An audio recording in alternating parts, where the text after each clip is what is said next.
Vandaag de laatste etappe van Ochten naar Tiel. Ik start waar ik de vorige ben geëindigd, bij eethuisje De Veerstoep aan de Waalbandijk. Ik loop eerst door het gras langs de dijk van de Waal en kom uit bij de overnachtingshaven bij IJzendoorn, om vervolgens langs het dorp te lopen. Een plaats met een diepe geschiedenis. De naam IJzendoorn, rond 850 vermeld als Isandra, verwijst naar een oude waterloop.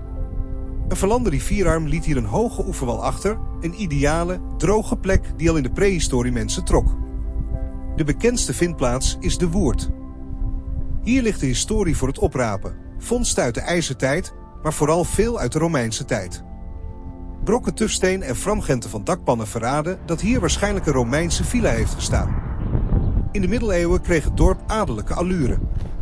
In 1281 kocht Rudolf de Kok de goederen en in 1345 werd kasteel IJzendoorn een leengoed van de hertog van Gelre. Kort daarna verrees de huidige Catharinakerk. Door de eeuwen heen wisselde de heerlijkheid van eigenaar, van de familie Pieck tot het geslacht Vijg, stille getuigen van een rijk en bewogen verleden.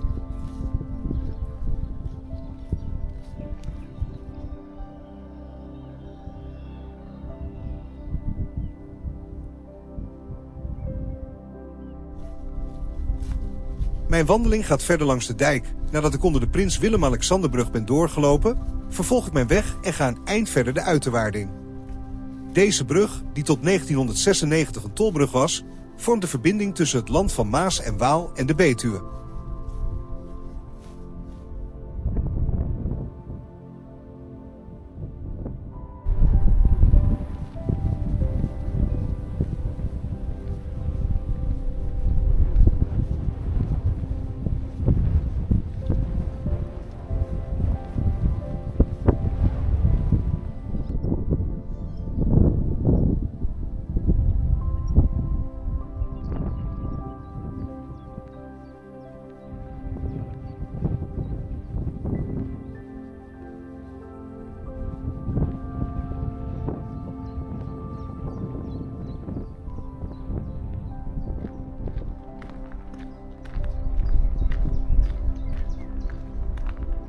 Ik loop langs de Prins Bernhardsluizen, een cruciale schakel voor de scheepvaart.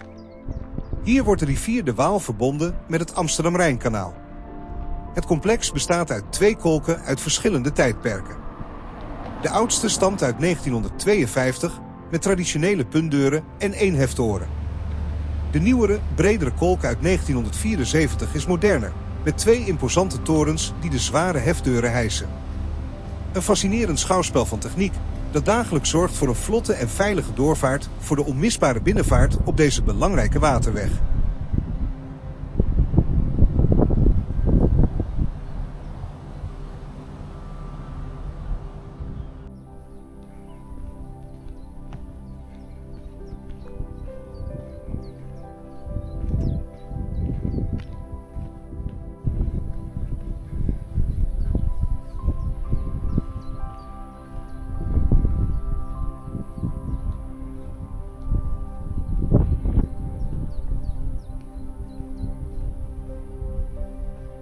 Ik nader nu Tiel, het eindpunt van deze laatste etappe van het Betuwepad.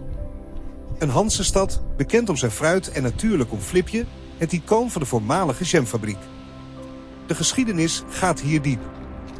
Archeologen vonden niet alleen sporen uit de steentijd, maar ook een 4000 jaar oud heiligdom met zonnekalender. Uniek is de Romeinse schat die hier is gevonden, met duizenden bronzen objecten zoals een zeldzame zalfpot, wat wijst op een belangrijke nederzetting. Toen handelsplaats Dorestad verdween, nam Tiel de handel over. Al in 896 kreeg het tolrecht en groeide uit tot een stad die eigen munten sloeg en handelde met Engeland. Ondanks een plundering door vikingen trad de stad later toe tot de Hanzen en bleef eeuwenlang een belangrijke speler in de regio. De stad was vaak het strijdtoneel. Ook in de Tweede Wereldoorlog lag Tiel in de frontlinie en werd zwaar beschadigd door beschietingen over de Waal. Decennia later, in 1995, stond de stad voor een heel andere dreiging.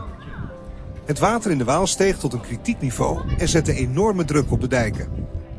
De angst voor een dijkdoorbraak en een catastrofale overstroming van het laaggelegen land was zo groot dat een grootschalige, verplichte evacuatie van het hele rivierengebied noodzakelijk werd.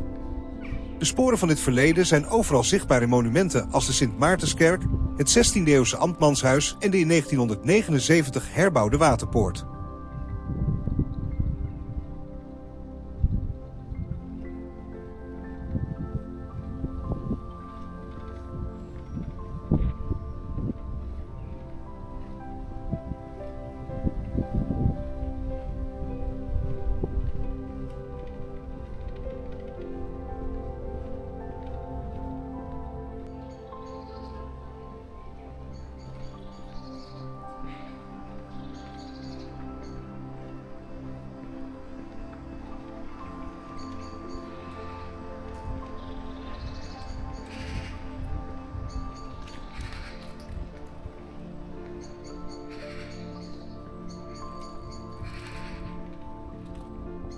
De laatste meters van het Betuwepad zijn gelopen.